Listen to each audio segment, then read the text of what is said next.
दबे रह गए अकबर की 5000 औरतों के किस्से। अकबर के बारे में चर्चा होती है तो हमेशा उसकी महानता, प्रशासन की बात होती है, लेकिन अकबर के दौर में ही लिखी गई एक किताब बताती है कि उसकी विलासिता के किस्से भी कम नहीं हैं। मुगल बादशाह अकबर मथुरा के नजदीक के जंगलों में हिरन के शिकार का लुत्फ उठा रहा था। इस दौरान उसे सूचना मिली कि दिल्ली में कुछ उपद्रव हो गया है। अपने लाव लश्कर के साथ वह निकल पड़ा दिल्ली की ओर। बीच में उसने आगरा में भी कुछ दिन बिताए। यहीं पर अकबर को पहली बार एक ख्याल आया। ख्याल की शादी के जरिए दिल्ली और आगरा के रईसों को जोड़ लिया जाए। उसने इस मसले पर आगरा के सरदार शेख बादशाह से भी चर्चा की।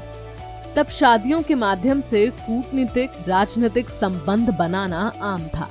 सरदार बादशाह को भी अकबर का ये इरादा जच गया। इसके बाद बादशाह ने कव्वालों और हिजड़ों को बुलाया। कव्वाल वे होते हैं जो लड़की के पिता के पास शादी का पैगाम लेकर जाते। वहीं हिजड़ों को शहर के रईसों के हरम में उनकी बेटियों को चुनने के लिए भेजा।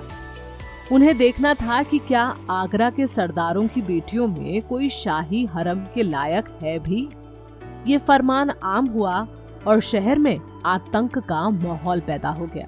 शहर के रईसों, अमीर उमराओं पर यह खबर कहर की तरह टूटी, लेकिन बादशाह के इरादे को कोई कैसे चुनौती दे सकता था। बादशाह की मर्जी के आगे किसी की क्या चलती।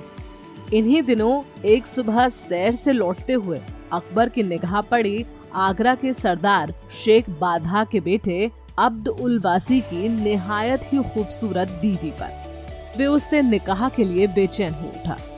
अकबर ने शेख के पास इस निकाह के लिए पैगाम भेजा। शेख और उसके बेटे पर तो जैसे आकाश ही टूट पड़ा।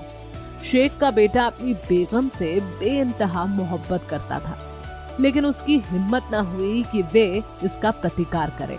बादशाहों का ये कानून था कि अगर वे किसी पर चाहत भरी नजर डालता है तो उसका पति उसे तलाक देने के लिए बाध्य है। बादशाह के हुक्म को मानते हुए शेख के बेटे अब्द उल वासी ने बड़े भारी मन से अपनी नेक खूबसूरत पत्नी को तलाक दिया। इसके बाद वे शहर छोड़ दक्कन राज्य के बीदर शहर चला गया।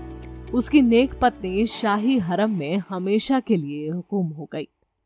मुगल बादशाहों की अय्याशियों के तमाम किस्से हैं, लेकिन आमतौर पर अकबर के बारे में जब भी बात की जाती है तो बात होती है उसकी महानता, उसकी सैन्य क्षमता, उसकी बुद्धि कौशल की, उसके राजनीतिक, सांस्कृतिक और आर्थिक प्रभुत्व की।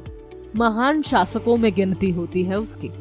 लेकिन इतिहास का ये पन्ना बताता है कि किस तरह अकबर ने महज अय्याशी के लिए एक शादीशुदा औरत को जबरन तलाक दिला दिया। इस वाक़े का जिक्र अकबर के समकालीन इतिहासकार अब्दुल कादिर बदायूनी ने अपनी किताब मुंतखाब उत तवारीख में किया है। कादिर बदायूनी ने लिखा है कि अकबर के हरम में 5000 औरतें थीं। ये 5000 औरतें उसकी पत्नियों से अलग थीं। लगभग 300 पत्नियां और रखेलें थीं उसकी। जहांगीरनामा में ही अकबर की 35 पत्नियों के नाम दर्ज हैं। उसकी 3 मुख्य पत्नियां थीं। इनमें मुगल साम्राज्य की महारानी रुकैया सुल्तान, महारानी हीरा कुंवर और सलीमा सुल्तान शामिल थीं। शहजादा सलीम की मां थी हीरा कुंवर। विदेशियों के लिए मुगल बादशाहों का हरम हमेशा कौतूहल का विषय रहा। बर्नियर, मनुची और थॉमस रॉ, इन सभी ने अपने वृत्तांतों में मुगलों के हरम के बारे में दिलचस्प जानकारियां लिखी हैं। अपने हरम में मुगलों ने दुनिया के कई देशों, विभिन्न धर्म और संस्कृतियों की महिलाओं को लाकर रखा था। अभिजात मुगलों के बहुविवाह और उनकी विलासितापूर्ण जीवन शैली का प्रतिनिधित्व करता था हरम। यहाँ मुगलों की पत्नियां उनकी महिला रिश्तेदार रहती थीं। इनमें से अधिकांश जन्म, निकाह, नियुक्तियों या उपहार के रूप में हरम में दाखिल होती।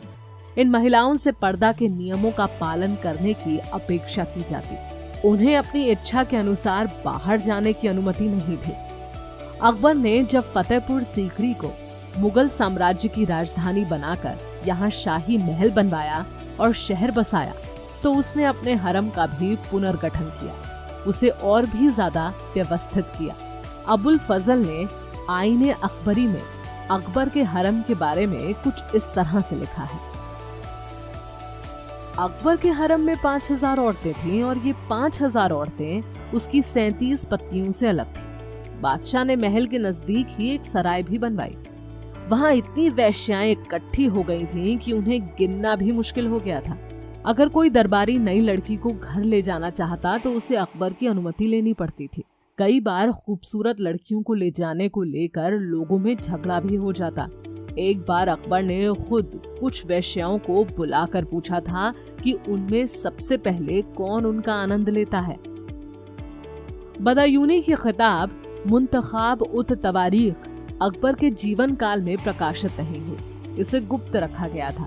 बदायूनी कट्टर सुन्नी थे और उन्हें अकबर की कुछ नीतियां पसंद नहीं थी।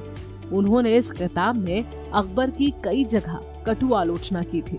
अकबर का अब्द उल वासी की ब्याहता को तलाक दिलवाकर शादी करना भी नागवार गुजरा था उन्हें। बदायूनी हिंदुस्तान के मुगल साम्राज्य में रहने वाले पहले मुफ्ती, इतिहासकार और अनुवादक थे। उन्होंने पहली बार रामायण और महाभारत का फारसी में अनुवाद किया था।